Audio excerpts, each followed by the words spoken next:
ఆత్మబంధులందరికీ నా యొక్క ఆత్మ ప్రణామాలు.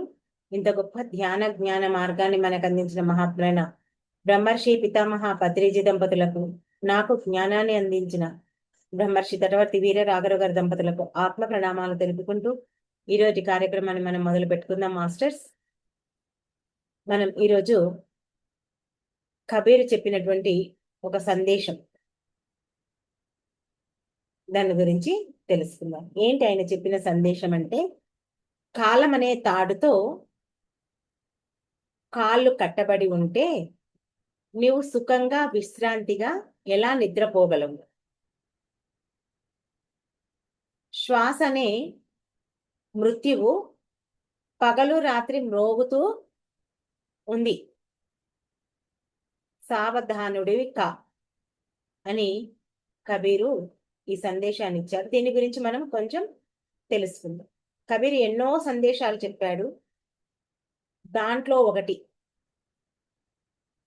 అత్యంత లోతైనటువంటి ఆధ్యాత్మిక బోధ ఈరోజు మనం తెలుసుకునే సూక్తి, సందేశం.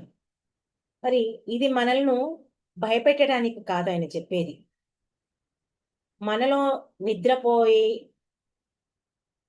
ఉన్నటువంటి ఆ ఆత్మజ్ఞానాన్ని మేల్కొల్పడానికి చెప్పేటటువంటి హెచ్చరిక. ఏంటి అది? కాలం అనే తాడుతో నీ కాలు కట్టివేయబడి ఉంటే నువ్వు సుఖంగా శాంతిగా ఎలా నిద్రపోగలుగుతావు?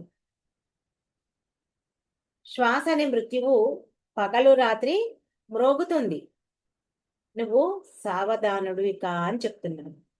చూడండి, మనిషి జీవితంలో అత్యంత ప్రమాదకరమైనటువంటి నిద్ర. ఏ నిద్ర అంటే కళ్ళతో నిద్రపోయి, మనకు కనిపించే కళ్ళున్నాయే, ఆ కళ్ళతో నిద్రపోయేది నిద్ర కాదు. మనలో నుండి అజ్ఞాన నిద్ర. మనం ఏమనుకుంటాం? నిద్రపోతున్నామంటే రాత్రి పడుకునేటప్పుడు మనం కళ్ళు మూసుకుంటాం చూడండి, అదే అనుకుంటాం, కానీ అది కాదు. చూడండి, రాత్రి నిద్రపోతే ఏం చేస్తాము? ఉదయం లేస్తాం. కానీ అజ్ఞానంలో పడిపోయినటువంటి మనిషి ఎన్నో జన్మలు గడిచినా కూడా ఆయన మేల్కొనడు. అందుకే కబీర్ ఒక గట్టి మాట చెప్పారు. ఏమని? నువ్వు నిద్రపోతున్నావు, కానీ నీ కాళ్ళకు కాలమనే తాడు బిగించి ఉంది. మరణం ప్రతి శ్వాసలో, ప్రతి శ్వాసతో నీ వైపు వస్తుంది. అయినా నీకు భయం లేదా? జాగ్రత్త లేదా? జాగ్రత్త పడవా నీవు ఇంకా అని కబీర్ గారు అంటున్నారు. మనం దీన్ని కొంచెం ఇంకా వివరంగా తెలుసుకుందాం.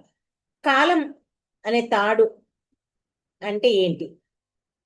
కాలం అనే తాడుతో నీ కాలు కట్టబోయబడింది అన్నాడు కదా. కాలం అనే అంటే కాలం అంటే ఏంటి మనం ఇక్కడ తెలుసుకుందాం. తాడు అంటే బంధనం. ఇక్కడేంటి? తాడు అంటే బంధనం. కాలం కూడా మనిషిని అలా బంధిస్తుంది. మానవుడు పుట్టిన క్షణం నుంచే కాలం అతని యొక్క జీవితాన్ని, అంటే మన యొక్క జీవితాన్ని లెక్కించడం ప్రారంభిస్తుంది. ఎలా? ప్రతిరోజు, ప్రతి గంట, ప్రతి నిమిషం, ప్రతి శ్వాస ఏం చేస్తుంది? మన యొక్క జీవితాన్ని తగ్గిస్తూనే ఉంటాయి, అంతే కదా. మరి మనకనిపిస్తుంది రోజు రోజు పెరిగే కొద్దీ నా వయసు పెరిగిపోతుంది అని అనుకుంటా, అంతే కదా. కానీ నిజానికి మన ఆయుష్ తగ్గుతుంది, అది మనం గమనించట్లేదు.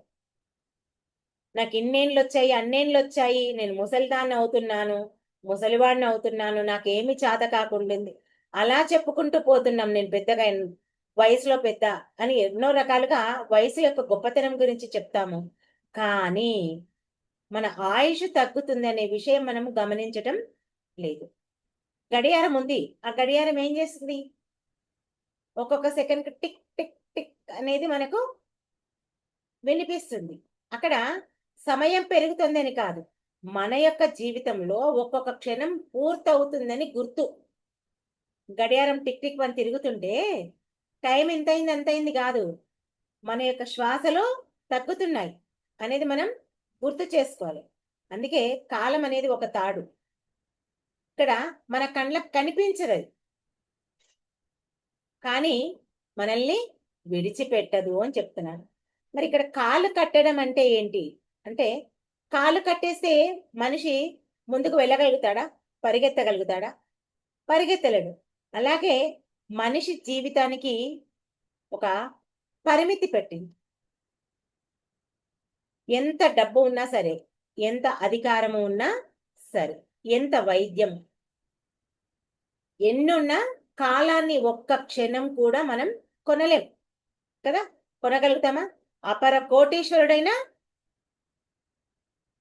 ఒక క్షణం కాలాన్ని కొనరు. ఒక రాజు కానీ, ఒక పేదవాడు కానీ, పండితుడు, ఇంకా అపర కోటీశ్వరుడు అంటే ఇంకా అంతకంటే మించిన వాళ్ళు ఇంకెవరు లేరు కదా, ఈజీగా అర్థం కావడానికి. అందరూ కాలానికి బానిసలే. మరి ఏం తెలుసుకున్నాం మనం? ఎంత డబ్బు ఉన్నా సరే ఒక క్షణ కాలాన్ని మనం కొనలేము అని మనం ఇక్కడ తెలుసుకున్నాం. నిద్ర అంటే కేవలం పడుకోవడమా అంటే కాదు. కబీర్ చెప్పినటువంటి నిద్ర ఏంటి?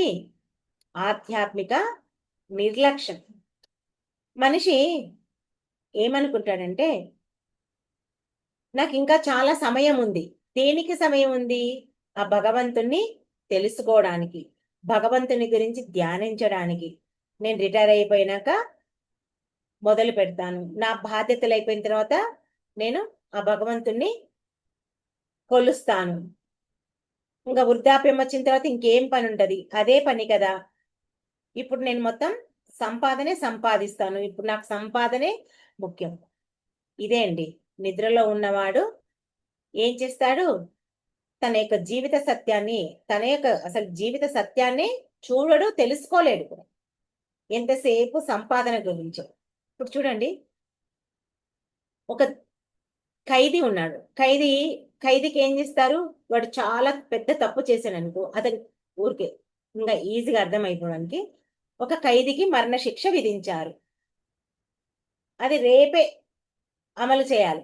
అంటే రేపు ఉదయం తెల్లారితే అతనికి ఉరి శిక్ష వేయాలి. మరి ముందు రోజు రాత్రి ఆయన హాయిగా నిద్రపోగలుగుతాడా?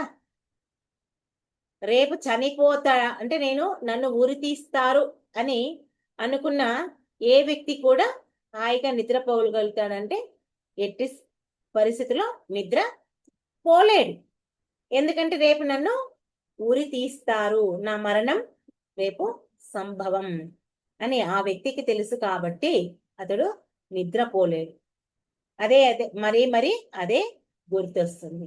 మరి ఇక్కడ మన పరిస్థితి ఏంటి? వాడికంటే ఖైదీకి అమలు చేశారు ఏంది? ఉరి శిక్ష. మరి మన పరిస్థితి ఏంటి? మనకు కూడా మరణం ఖచ్చితమే, కాకపోతే ఆ మరణం ఎప్పుడు వస్తుంది అనే సంగతి మనకు తెలియదు. తెలుసా? మనం ఎప్పుడు పుట్టామో చెప్తాం. నువ్వెప్పుడు, నీ డేట్ ఆఫ్ బర్త్ ఏదంటే వారము, డేటు, తిథి, ఏమంటారు, క్షణాలతో నిమిషాలతో సహా చెప్పేవాళ్ళు ఉన్నారు. కానీ నువ్వెప్పుడు చచ్చిపోతావు అంటే ఎవరైనా చెప్తారా? ఎవరు చెప్పారు. అయినా మనం నిర్లక్ష్యంగా ఉంటాం. ఎందుకు నిర్లక్ష్యంగా ఉంటాం? మనము కూడా ఎప్పుడో ఒకప్పుడు చనిపోతాము అనే సంగతి తెలిసి కూడా మనం భగవంతుని గురించి పట్టించుకోవట్లేదు అనే ఆలోచన ఏమీ లేదు. అందుకే ఏం చెప్తున్నారు కబీర్ మహాశయుడు? నిర్లక్ష్యంగా ఉంటున్నావు. ఇదే కబీర్ ఆశ్చర్యపోతున్నాడు. మన యొక్క జీవిత విధానాన్ని చూసి అతనే ఆశ్చర్యపోతున్నాడు. మరి ఇక్కడ శ్వాసనే మృత్యువు అంటే ఏంటి అంటే, ఇక్కడ చాలా మంది ఏమనుకుంటారంటే శ్వాస అంటే జీవితం. కానీ కబీర్ వేరే కోణంలో చూస్తున్నారు. ఎలా చూస్తున్నాడు అంటే, ప్రతి శ్వాస ఒక అడుగు, ప్రతి శ్వాస ఒక అడుగు. ఎక్కడ? మరణం వైపు. అది గుర్తుపెట్టుకోండి. మనలో ఒక శ్వాస జరుగుతుంది అంటే మరణానికి మనం ఒక అడుగు వేస్తున్నాము. చూడండి, ఒక శ్వాస వచ్చింది, వెళ్తుంది. మనలోకి శ్వాస వస్తుంది, వెళ్తుంది. మళ్ళీ ఆ శ్వాస వస్తుందనే గ్యారంటీ లేదు మనకు. ఎప్పుడు ఆగిపోతుందో మనకు తెలియదు. మన జీవితం శ్వాసల సంఖ్యతో నడుస్తుందండి. అందుకే నేను మీకు చాలా సార్లు చెప్పాను. మనకు 100 ఏళ్ల ఆయుష్ అంటారు కానీ 100 ఏళ్ళు అనే ఆయుష్ కాదు. మనం ఇన్ని శ్వాసలను తెచ్చుకుంటాం. ఆ శ్వాసలు అయిపోయాయంటే మనం ఈ భూమిని వదిలిపెట్టి పోతాం. అందుకే సంవత్సరాలతో కాదు, ఏం చేస్తారు, శ్వాసతో ఉంటుంది మన జీవితం. అందుకే యోగులంతా శ్వాసని ఎంతో పవిత్రంగా భావిస్తారు. గడియారం టిక్ టిక్ అంటుంది, మరి శ్వాస కూడా అలాగే చెప్తుంది, టిక్ టిక్ అని చెప్తుంది. కానీ అది మనకు అంటే ఆ శ్వాస తగ్గింది, వచ్చే శ్వాస తగ్గింది. ఆ తగ్గిన సంగతి మనకు తెలియట్లేదు, మనం గమనించటం లేదు, మనకు వినిపించదు. అసలు మనకు తెలిసినా కూడా మనం దాన్ని పట్టించుకోవటం లేదు. కానీ ఆ ప్రకృతిలో మన యొక్క శ్వాస కౌంటింగ్ మాత్రం లెక్క చేయడం ఎక్కడ ఆపదు. దాని పని అది చేస్తూనే ఉంటుంది. నువ్వు కోపంతో శ్వాసిస్తున్నావా, ఆవేశంతో శ్వాసిస్తున్నావా, మంచిగా శ్వాసిస్తున్నావా, అది ఏది లేదు. నీలో జరుగుతున్న ప్రతి శ్వాసను అది లెక్కిస్తూనే ఉంటుంది. మరి శ్వాస ఎందుకు మృత్యువు అని చెప్పారంటే, ఎందుకంటే ప్రతి శ్వాస మన యొక్క జీవిత నిల్వను తగ్గిస్తుంది. ప్రతి ఒక్క శ్వాస మన యొక్క జీవిత నిల్వను తగ్గిస్తుంది. ఎలా ఇది అంటే చూడండి, ఈజీగా మనం బ్యాంకులో డబ్బులు జమ చేసుకుంటాం. జమ చేసుకుని అట్లాగే పెట్టుకుంటామా మనం? మనకి ఎప్పుడు అవసరం ఉంటే అప్పుడు ఆ బ్యాంకులో నుంచి డబ్బులు తీసుకొచ్చి ఖర్చు పెడుతుంటాం. మరి ఖర్చు పెట్టినప్పుడు ఆ డబ్బు అయిపోతుందా, తగ్గుతుందా, పెరుగుతుందా? అంటే తగ్గుతుంది. అవునా కదా? బ్యాంకులో మనం జమ చేసుకున్న డబ్బు తీసే కొద్దీ తగ్గుతుంది. అలాగే ఒక దీపం ఉంది. దీపంలో నూనె పోసి ముట్టించాం, దీపం వెలుగుతుంది. ఓ గంట అయిన తర్వాత చూస్తే ఏమవుతుంది? నూనె తగ్గుతుంది. ఇంకా 2 గంటల నుంచి తర్వాత చూస్తే ఇంకా నూనె తగ్గుతుంది. అలాగే మన జీవితం గడిచే కొద్దీ మనలో కూడా ఆ తెచ్చుకున్న శ్వాసలు ఏవైతే ఉన్నాయో అవి కూడా తగ్గుతాయి. అందుకే శ్వాస మృత్యువు అని ఇక్కడ మనకు చెప్పడం జరిగింది. చివరి శ్వాస వచ్చినప్పుడు ఇంకా మన శరీరం ముగుస్తుంది. అంటే మనం ఇక్కడ మన యొక్క జన్మను చాలిస్తాం. పగలు రాత్రి మ్రోగుతుంది అని చెప్పాడు కబీరు. మన యొక్క శ్వాస పగలు రాత్రి మ్రోగుతూ ఉంది అంటే గంట మోగినట్లు. గుళ్ళో గంట మోగుతుందా లేదా? ఆ గంట మోగినట్లు ఈ పగలు రాత్రి మన యొక్క శ్వాస మోగు. అంటే ఇక్కడ మనకు కాలం హెచ్చరిస్తుంది. ఎలా హెచ్చరిస్తుంది? ఉదయం అవుతుంది, మధ్యాహ్నం అవుతుంది, సాయంత్రం అవుతుంది, రాత్రి అవుతుంది. అంటే రోజులు గడిచిపోతున్నాయి. ప్రతిరోజు చెప్తుంది నీ జీవితం తగ్గుతుంది, నువ్వు భగవంతుని మీద దృష్టి ఉంచు, నీ మీద, నీ ఆత్మ ఉన్నతి మీద దృష్టి ఉంచు అని ఆ కాలం మనల్ని హెచ్చరిస్తుంది. కానీ మనం మాత్రం పట్టించుకోవడం లేదు. అవునా కదా? ఇక్కడ ఇన్ని తెలిసిన మానవుడు నిర్లక్ష్యంగా తన యొక్క జీవితాన్ని జీవిస్తున్నాడు. మరి మనిషి ఎందుకు మేల్కొనడం, ఎందుకు మేల్కోవాలి? ఎందుకంటే అతనికి ఇక్కడ మోహం ఉంది. దేని మీద మోహం ఉంది? తనకున్నటువంటి ఇల్లు, పేరు, పదవి, తనకు ఉన్నటువంటి సంబంధ బాంధవ్యాలు, ఇవన్నీ శాశ్వతం అనుకుని ఆ మోహంలో ఉన్నాడు. అవి తాత్కాలికమని మర్చిపోవాలి. అవి తాత్కాలికమని మనం ఎప్పుడు గుర్తుపెట్టుకోవాలి, మర్చిపోద్దు ఎట్టి పరిస్థితులు. ఇవన్నీ ఈ జన్మ వరకే అనే సంగతి మనం ఎప్పుడు మర్చిపోదు. దీనికి ఒక చిన్న స్టోరీ తెలుసుకుందాం. ఒక ఊర్లో ఒక మహాధనవంతుడు, గొప్ప వ్యక్తి ఉన్నాడంట. అయితే ఇక్కడ ఆయన ఏం చేసేవాడు? ఎంత సంపాదించినా ఆయనకు తృప్తి లేదు. పెద్ద ఇల్లు ఉంది, అనేక రకమైన సంపదలు ఉన్నాయి, కార్లు ఉన్నాయి, ఎన్నో భూములు ఉన్నాయి. అయినా సరే అతనికి ఆశ, ఇంకా సంపాదించాలి, ఇంకా సంపాదించాలి అని చెప్పేసి ఏం చేసిండు, అలా సంపాదించుకుంటూనే ఉన్నాడంట. వాళ్ళ ఇంట్లో ఒక తాతగారు, ఒక పెద్ద పెద్ద ఆయన తనకంటే, అరే నువ్వు ఎప్పుడు సంపాదనేనరా, భగవంతుని మీద దృష్టి పెట్టరా కొంచెం, ఆ భగవంతుని మొక్కు అని రకరకాలుగా చెప్పేవాడంట. ఇతను మాత్రం నేను ఇప్పుడే మొక్కను, నాకు ఇంకా సమయం ఉంది, నేను ఇప్పుడు డబ్బులు సంపాదించాలి, నాకు డబ్బే ముఖ్యం అని అతడు అనేవాడంట. అయితే అలా చెప్పిన తర్వాత ఆయన ఇంకా డబ్బులు సంపాదించుకుంటూనే ఉన్నాడంట. అలా కొన్ని సంవత్సరాలు గడిచిన తర్వాత ఏం చేశాడు, ఆ సంపద అంతా ఎంతో పెరిగింది. ఆ ఉన్నదానికంటే పదంతలు అయ్యింది సంపదంతా. అయినా సరే ఆయనకు మాత్రం ఆ భగవంతుడు గుర్తు రాలేదంట. అనుకోకుండా ఓ రోజు తీవ్రమైనటువంటి గుండెపోటు వచ్చిందంట. గుండెపోటు వస్తే ఆసుపత్రికి తీసుకెళ్లారంట. తీసుకెళ్ళినప్పుడు డాక్టర్స్ చెప్పారంట, 24 అవర్స్ అబ్జర్వేషన్ లో పెట్టాలి, 24 గంటలు గడిస్తేనే కానీ మేము ఏ సంగతి చెప్పము అని చెప్పేసి చెప్పారట. అలా పడుకున్నాడంట. పడుకున్నప్పుడు ఇంకా ఎప్పుడో ఒకప్పుడు అతనికి కొంచెం స్పృహ వచ్చిందంట. చూస్తే తను హాస్పిటల్లో ఉన్న సంగతి తనకి అర్థమయ్యింది. అరే నేను ఇన్ని రోజులు సంపాదించడానికి నా యొక్క శక్తిని, కాలాన్ని, సమయాన్ని అన్నింటినీ ఖర్చు పెట్టాను కదా, ఏ రోజు భగవంతుని కూడా గుర్తు తెచ్చుకోలేదు కదా అని చెప్పేసి అప్పుడు అతనిలో మనస్తాపం స్టార్ట్ అయిందంట. కానీ అతడు ఆ భగవంతుని మీద దృష్టి పెట్టడానికి ఇంకా సమయం లేదు, అయిపోయింది, నా రోజులు గడిచిపోయాయి, రేపు అనేది లేదు, ఇదే నా చివరి శ్వాస అని చెప్పేసి ఆ శ్వాసను అలాగే వదిలాడంట. అంటే ఇక్కడ దీన్ని బట్టి మనం ఏం అర్థం చేసుకోవాలంటే, మనం మనకి ఇష్టం వచ్చినప్పుడు ఆ భగవంతుని మీద దృష్టి పెడతాము అంటే ఆ కాలం అనేది మనకి ఇక్కడ ఆగదు. ఆగుతుంది ఆ కాలం మన కోసం? ఆగదు. ఆ శ్వాస కూడా తిరిగి రాదు. రేపు అనేది మన చేతిలో లేదు, మన చేతిలో ఉన్నది ఈ క్షణం మాత్రమే. కాబట్టి మనకు ఎంత సంపాదన ఉన్నా, ఎన్ని పనులు ఉన్నా, అన్నింటితో పాటు నువ్వు అన్ని చేసుకుంటూ ఆ భగవంతుని పైన కొంచెం దృష్టి పెట్టు, ఆ దృష్టి ఉంచాలి అనేది మనం ఇక్కడ అర్థం చేసుకోవాలి.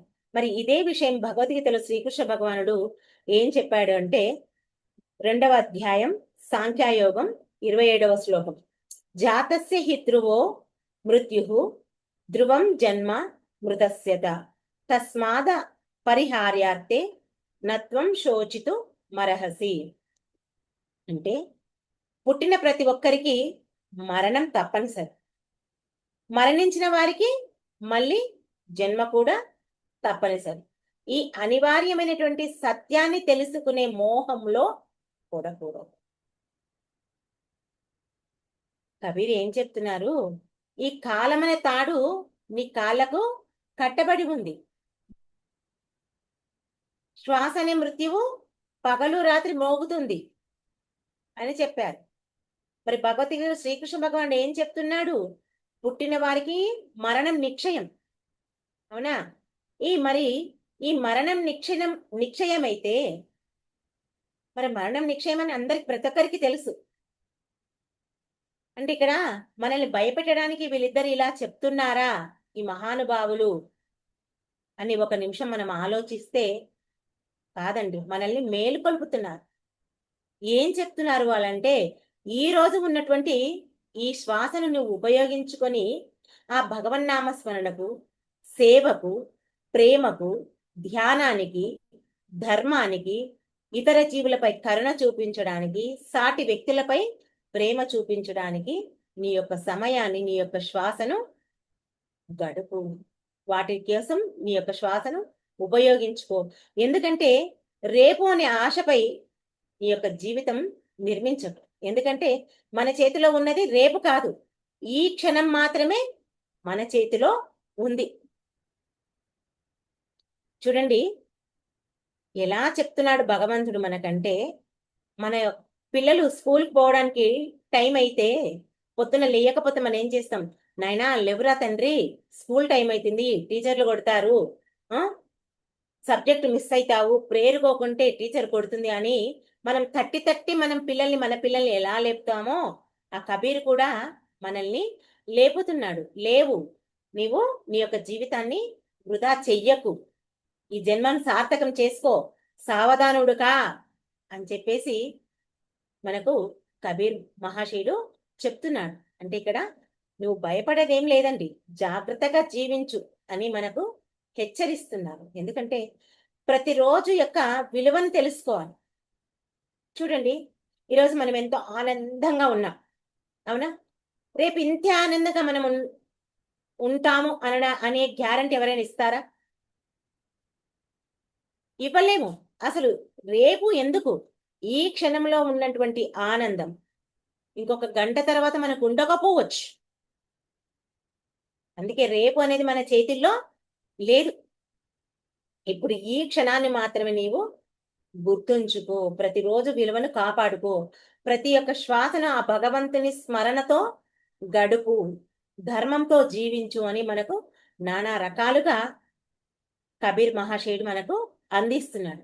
మరి మన జీవితంలో మనం ఈ యొక్క సందేశాన్ని ఎలా ఉపయోగించుకోవాలి అంటే, ప్రతిరోజు మనం ఉదయం లేచిన వెంటనే భగవంతుడా, ఈరోజు నాకు వరంగా ఇచ్చావు, ప్రకృతి మాత నాకు ఈ వరంగా ఇచ్చావు, ఈరోజు నేను సద్వినియోగం చేసుకోవాలి అని మనం భావించాలి.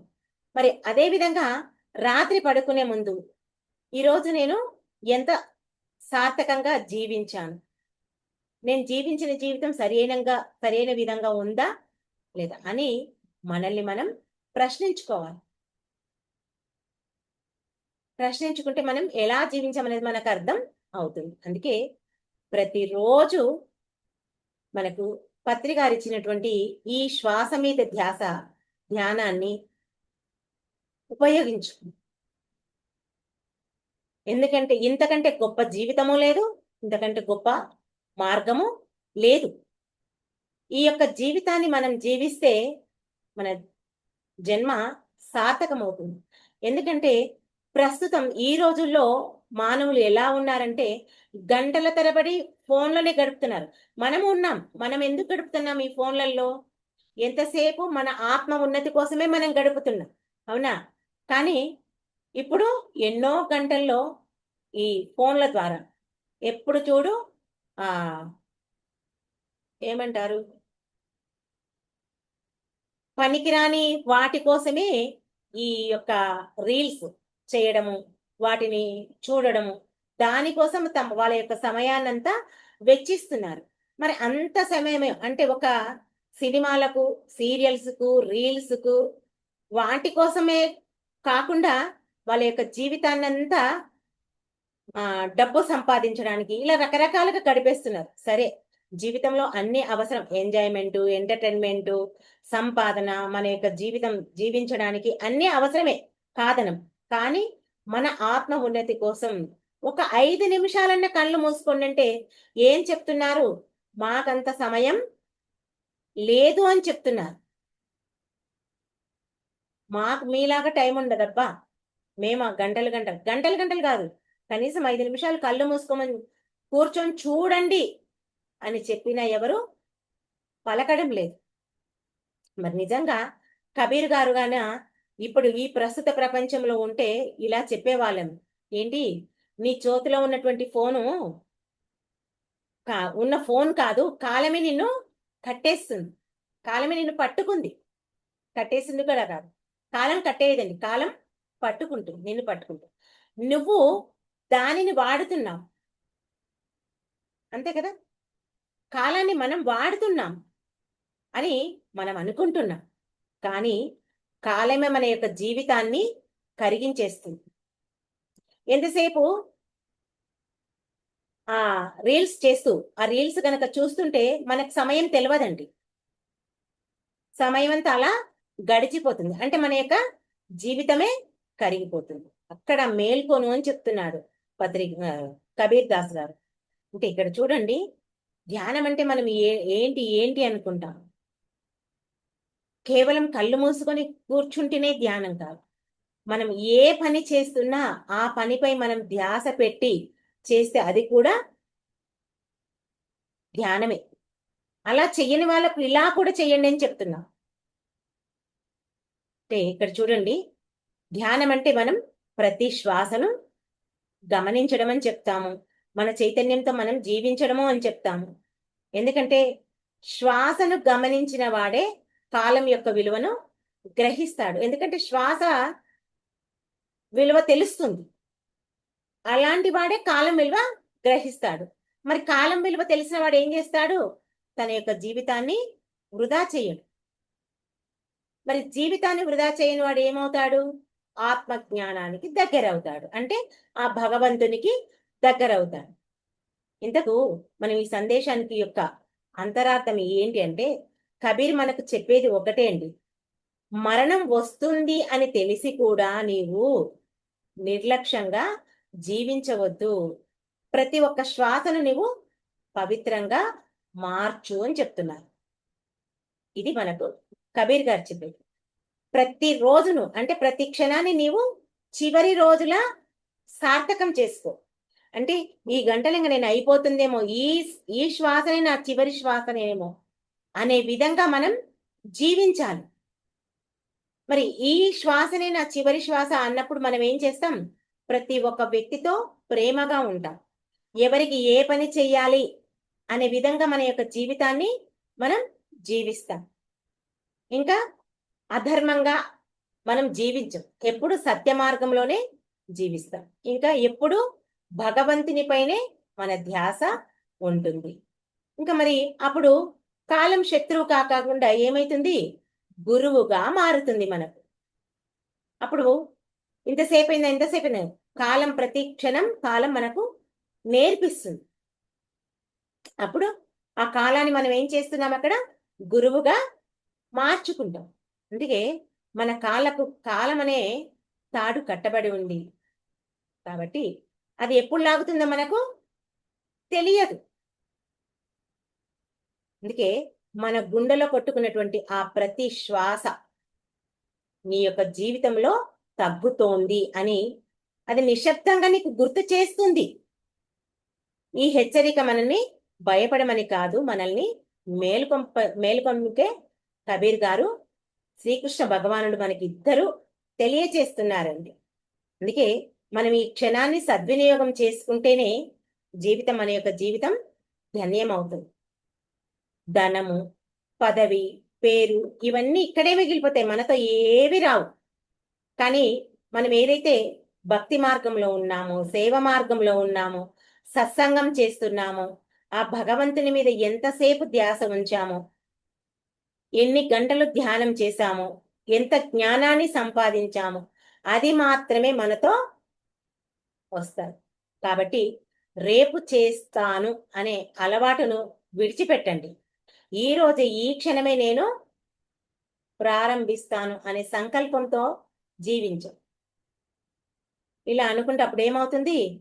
మనకి ఇచ్చినటువంటి ప్రతి ఒక్క శ్వాసను ఆ దేవుడి యొక్క ప్రసాదంగా భావిస్తాం. ప్రతిరోజును మన యొక్క ఆత్మ జాగృతికి అవకాశంగా మార్చుకుంటాం. అప్పుడు ఈ కబీర్ చెప్పినటువంటి సందేశాన్ని ఒక పద్యంలాగా కాకుండా మన యొక్క జీవితాన్ని నిర్దేశకంగా చేసి మన యొక్క దీపస్తంభంగా మనం నిలుపుకోవడానికి ఆసక్తిని మనం చూపిస్తాం. అంటే ఇక్కడ చివరికి మనం తెలుసుకునేది ఏంటంటే, కాలం ఎవరిని వేచి చూడదు, అంటే ఎవరి కోసం ఆగదు. ప్రతి శ్వాస ఏం చేస్తుంది? జీవితాన్ని తగ్గిస్తూ మనల్ని మరణం వైపు తీసుకెళ్తుంది. అందువల్ల అజ్ఞాన నిద్రలో కాకుండా ఎక్కడుండాలి మనం? ఆత్మ జాగృతితో, భగవన్నామ స్మరణతో, ధర్మాచరణలతో ప్రతి ఒక్క క్షణాన్ని మనం సార్థకం చేసుకోవాలి అని మనకు కబీర్ ఈ సందేశం ద్వారా తెలియచేయడం జరిగింది. ఎంత గొప్ప సందేశం! ఈ మహోన్నతటువంటి సందేశాన్ని మనం కనుక అర్థం చేసుకొని, ఇంత చెప్పినాక అర్థం కాలేదంటే నేనేం చేయలేను, కానీ దీన్ని అర్థం చేసుకొని ఏం చేయాలి? ఈ క్షణం నుంచి మనం ఆచరణలో పెట్టాలి. అప్పుడే మన జీవితం, మన యొక్క జన్మ సార్థకం అవుతుంది. ఓకే మాస్టర్స్, ఈ అవకాశం నాకు ఇచ్చినందుకు మీ అందరికీ నా యొక్క కృతజ్ఞతలు. Thank you. అందరం కాసేపు ధ్యానంలో కూర్చుందాం.